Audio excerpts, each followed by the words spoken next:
Hi, welcome to this brief video discussing the Security Admin screen in the HR Data Manager. From the home screen of the HR Data Manager, Security Admin can be accessed if you're logged in as an administrative user on the right-hand side. If you're not logged in as an administrative user, this button will not show. So I'm going to go ahead and click on the Security Admin button. And by default, the system comes with two users, Trial and Administrator.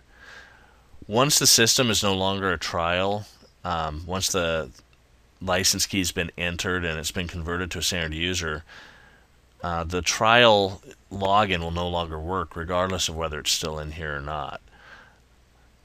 So then we have the administrator whose default password is ChangeMe, all lowercase.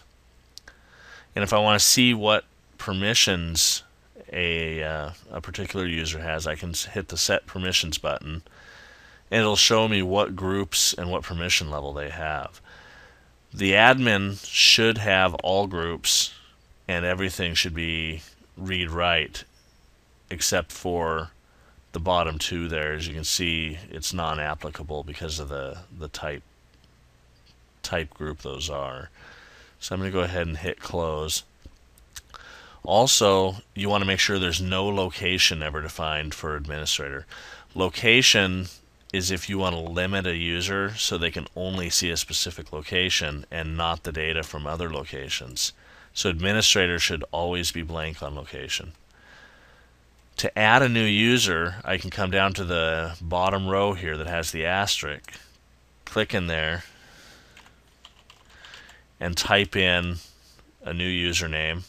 And if I hit Tab, I can then go ahead and enter what I want the password to be. Similar to what the administrator setup is, where the default password is ChangeMe, you can put something like that as a temporary password and then advise the user to go ahead and change the password once they log in if you don't want to know what their password is and have them manage their password. So once I've entered the password, like I say, I can optionally select the location that I want them to be able to see. And then I'm going to go ahead and press the Set Permissions button.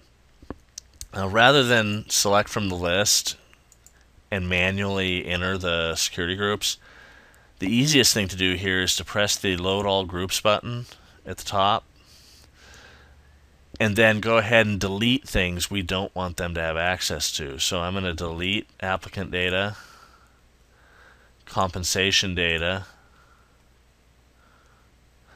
I'm going to go ahead and still let them see employee data, but I'm going to use this permission drop down to say I want it to be read-only.